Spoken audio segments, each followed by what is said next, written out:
प्रभु तेरी वाणी जीवन की रोटी, नैनों की ज्योति अंधेरा मिटाती।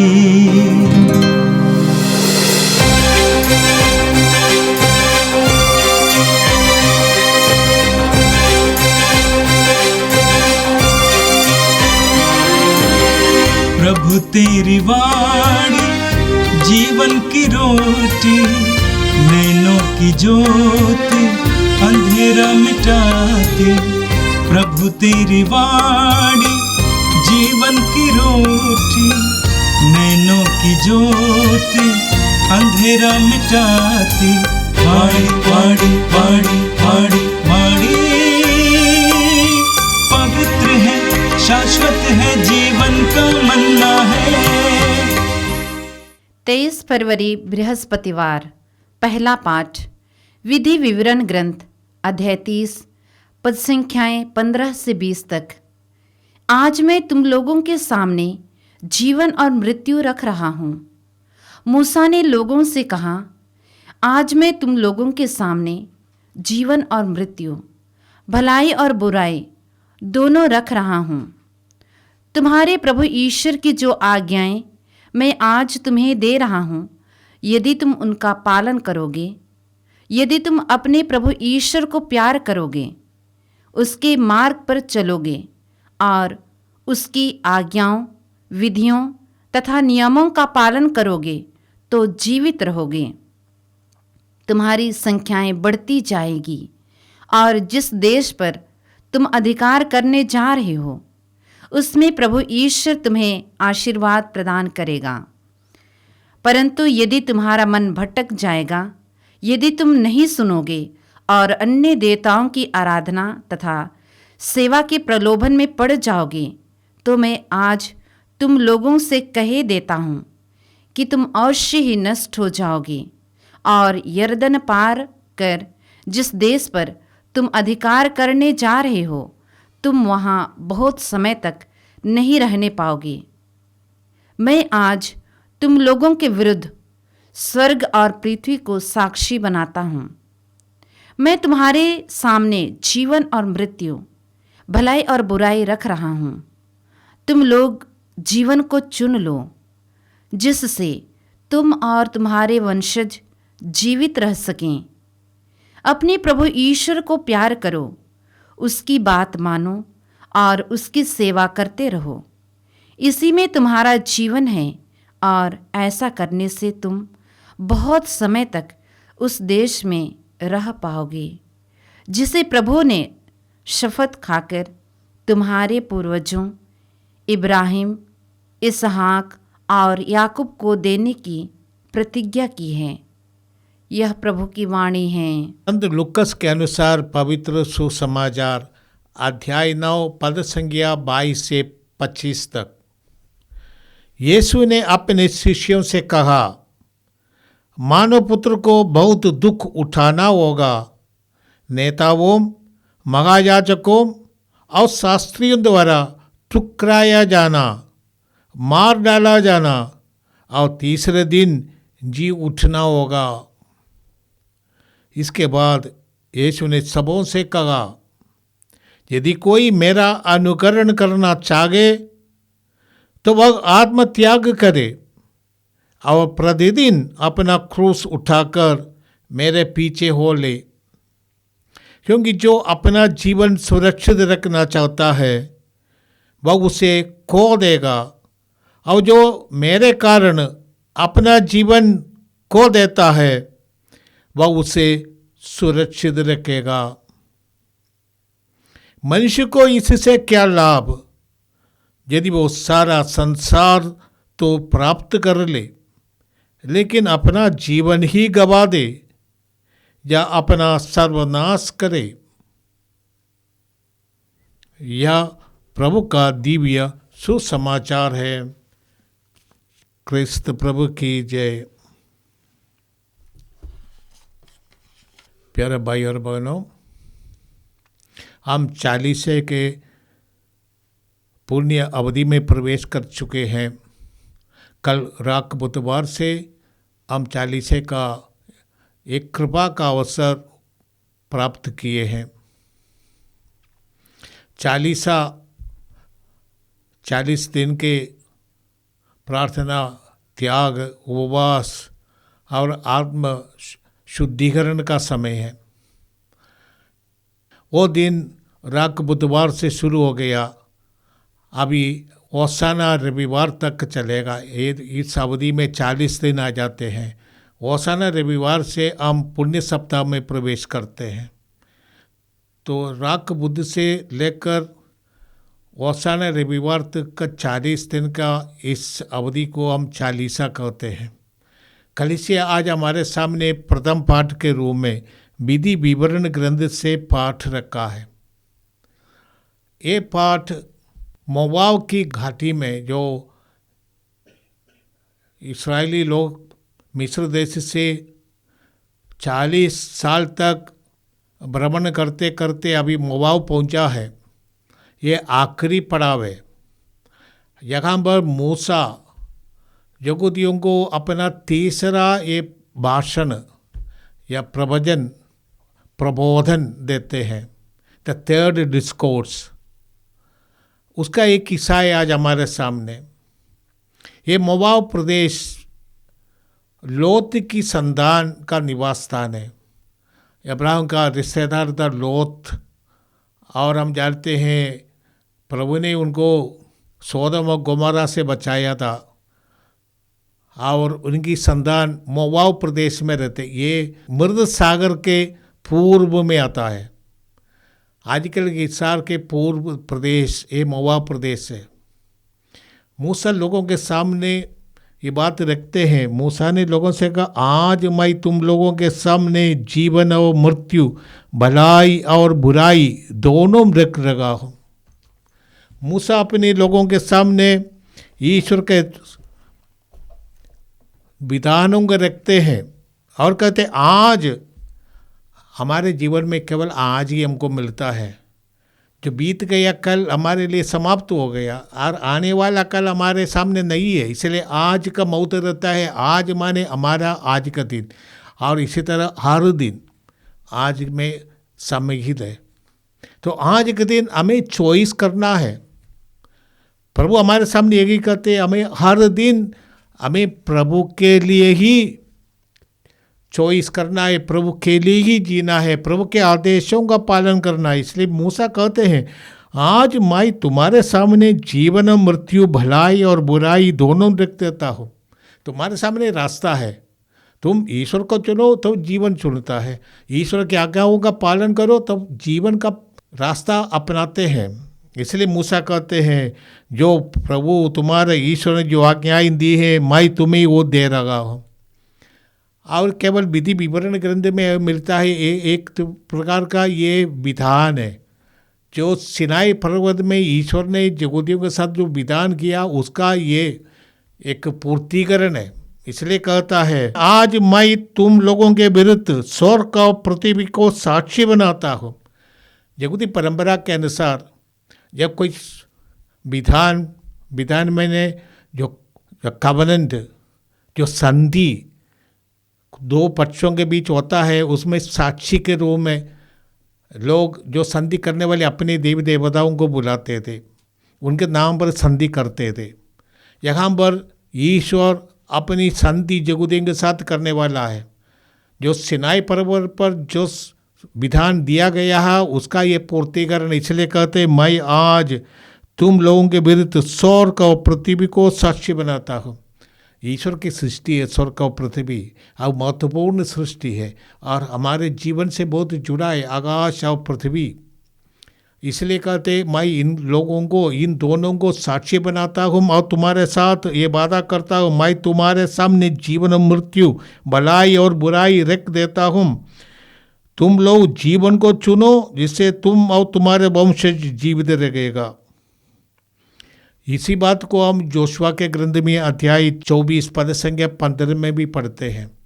ईश्वर हमारे साथ ये रास्ता रखते, तुम मेरी रास्ता चुनो तो तू जीवन तक पहुँचेगा। ईश्वर कहते, मेरे विधान तुम्हें मार्गदर्शन करता है। लोग सोचते हैं कि हम आज़ाद हैं, यदि ईश्वर नहीं है तो हम आज़ाद हैं, हम मनमाने जो कुछ इच्छा के कर सकते हैं। लोग सोचते हैं कि हमारी सफलता इसमें है कि हम आज़ाद हैं, जो कुछ इच्छा के तो करते हैं। लोग अपनी आज़ादी को ऐसे समझते हैं, परंतु जो अपनी आज़ादी का दुरुपयोग करते हैं उनका बर्बादी होती है, उनका सब कुछ समाप्त हो जाता है। हम इसलिए कहते हैं, जैसे प्रभु यीशु ने कहा था मत्ती का सुसमाचार अध्याय 7 पद संख्या 13 और 14 में प्रभु कहते हैं 2 रास्ता है, सगारा रास्ता और विशाल रास्ता। जो विशाल रास्ता से जाते हैं और सोचते हैं कि हम सब कुछ देख, परंतु विनाश की ओर जाने वाला है। और जो सगारा रास्ता है और उस कठिनाइयों के रास्ता है, परंतु आपको जीवन की ओर ले जाएगा। प्रभु यीशु ने अपने शिष्यों को ये बताया था, और हमसे भी कलीसिया इस 40 के पुण्य अवसर पर यह समझाना चाहते हैं, हमारे लिए ईश्वर का विधान हमारा मार्गदर्शन है। रास्ते में हमको मार्गदर्शन मिलता है। बाइबल का यही अर्थ भी है, बाइबल BIBLE, बाइबल माने basic information before living the earth, ऐसा लोग कहते हैं। हमें जो कुछ हमारे इस संसार में हमारे लिए ज़रूरी है, हमारा मार्गदर्शन के लिए जो ज़रूरी है, ये सब हमें पवित्र ग्रंथ में मिलते हैं। ईश्वर ने हमें लिए ये सब इसीलिए प्रबंध किया कि हम जीवन प्राप्त करें। प्रभु यीशु ने स्वयं कहा, मैं इसलिए आया हूँ कि वे जीवन प्राप्त करें, परिपूर्ण जीवन प्राप्त करें। पवित्र आज्ञाओं का, ईश्वर के विधानों का अर्थ यही होता है, हम सही रास्ता पर विकसित हो जाए, हम फलदायक बने। जैसे जो अच्छे बीज बोए गए थे, वो अच्छे भूमि पर पड़े थे, वो सगुना फल लाए। हमारा जीवन का अर्थ मतलब इसी में है कि हम प्रभु की आज्ञाओं का पालन करते आगे जाइए। जो आज्ञाओं का पालन नहीं करता है वो भड़क जाता है, वो खो जाता है, अपनी ज़िंदगी वो बर्बाद कर देता है। इसलिए प्रभु हमसे यही चाहते हैं। यद्यपि संसार की दृष्टि में ईश्वर की आज्ञाओं हमारे लिए हमारी आज़ादी को सीमित रखना दिखाई देता है। लोग सोचते हैं कि ईश्वर की जो आज्ञा नहीं है तो हम बोलते हैं प्रिय है।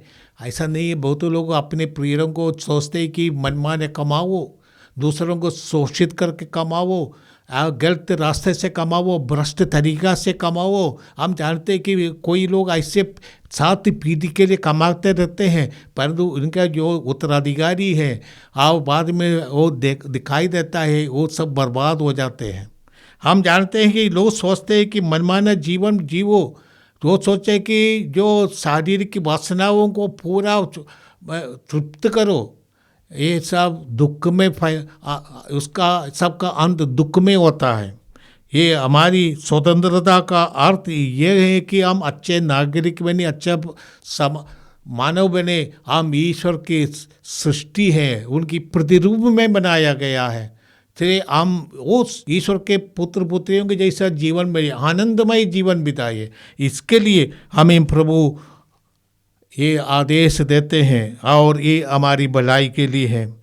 आइए हम आज के सुसमाचार में प्रभु यीशु, आज के पाठ उस संदर्भ का है। प्रभु यीशु ने अपना रूपांतरण कर दिया, शिष्यों को अपने असली रूप समझाया। इसके बाद प्रभु यीशु ने लोगों से पूछा कि मैं कौन हूँ। ये सब लोग समझाते। इसके बाद यीशु उनको समझाने की कोशिश करते कि मसीह बनने का उनका अर्थ है उनको क्रूस पर मरना है। क्रूस यीशु के जीवन का एक अर्थ ही, जीवन का मतलब ही, जीवन का लक्ष्य ही क्रूस पर मरना था। और इस संदर्भ के कारण यीशु अपने शिष्यों को आप बार बार समझाने की कोशिश किए हैं कि उनको क्रूस पर मरना, यरूशलेम में जाएंगे। और आज का पाठ भी यही है। प्रभु अपने शिष्यों को कहते हैं और सबों से कहता है जो यीशु का अनुयायी बनना चाहते हैं। प्रभु कहते हैं मेरा अनुसरण करना चाहता है वह आत्म त्याग करे और प्रतिदिन अपना क्रूस उठाकर मेरे पीछे हो ले। यीशु की मृत्यु के पहले क्रूस अपमान का चिन्ह था, परंतु यीशु की मृत्यु, क्रूस पर उनकी मृत्यु के बाद एक क्रूस ईश्वर का प्रेम का चिन्ह बन गया। कुछ दिन पहले लोगों ने वैलेंटाइन का दिन मनाया था। वैलेंटाइन के दिन में लोग दिल का चित्र बनाकर बेचते हैं प्रेम का चिन्ह के रूप में। असली में प्रेम का चिन्ह क्रूस है।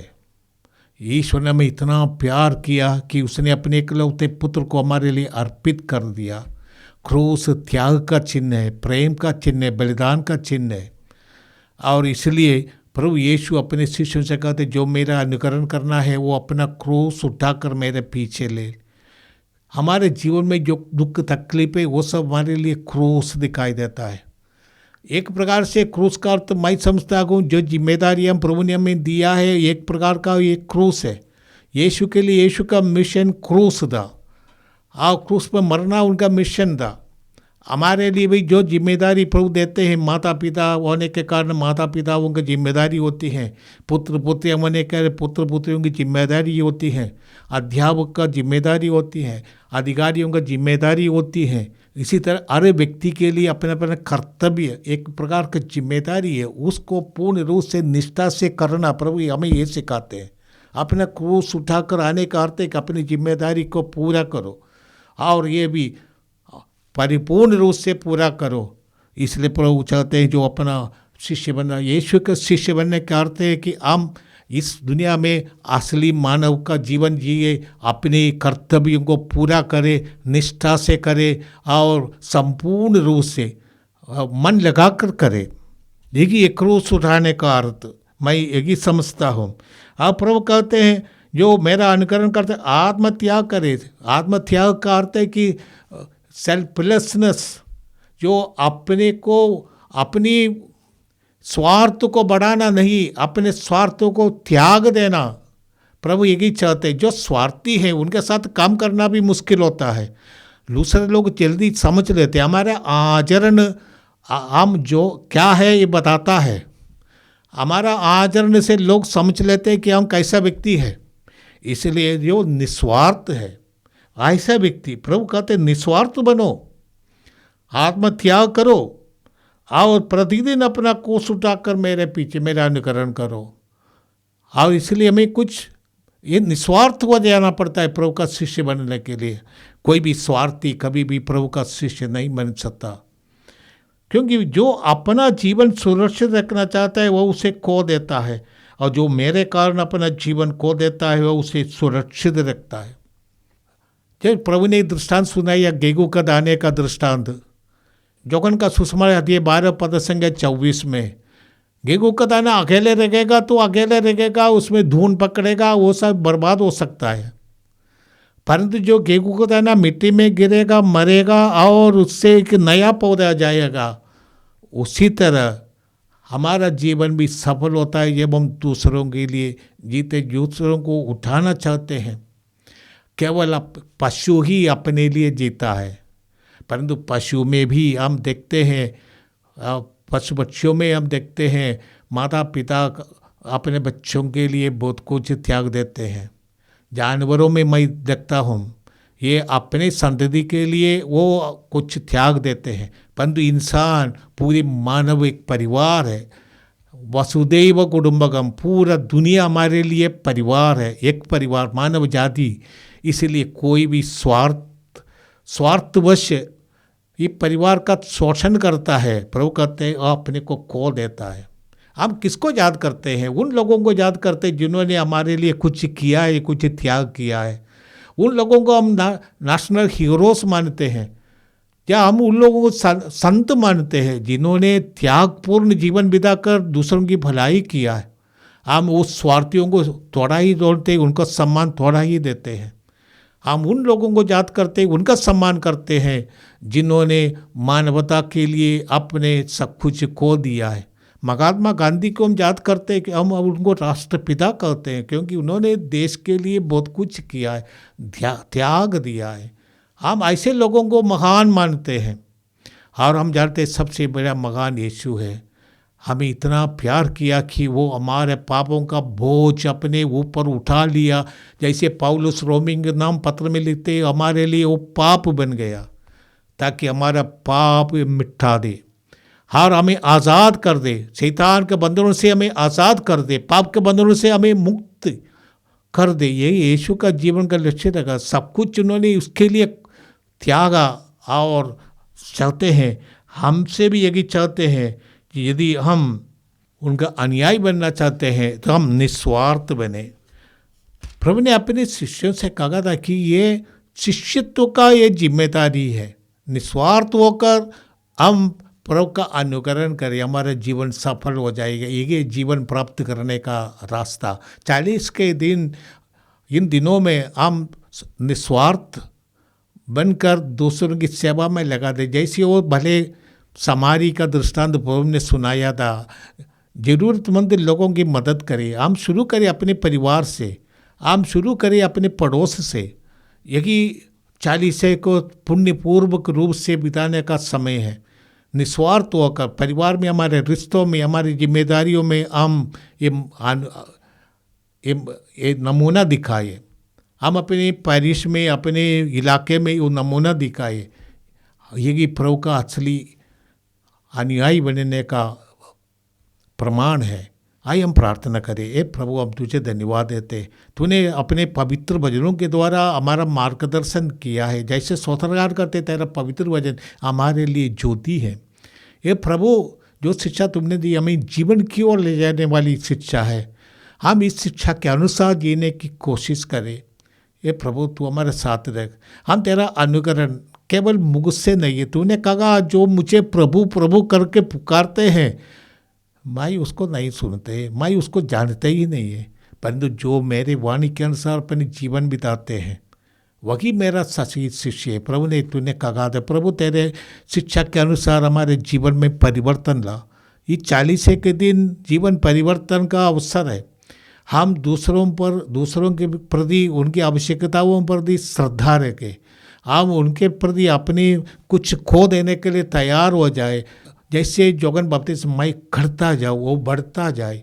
प्रभु, ऐसा मनोभाव हमें प्रदान कर, ये प्रार्थना हम करते हैं हमारे प्रभु क्रिस्त के द्वारा। आमीन। प्रभु तेरी वाणी जीवन की रोटी, नैनों की ज्योति अंधेरा मिटाती। वाणी वाणी वाणी वाणी वाणी पवित्र है, शाश्वत है जीवन का मन्ना।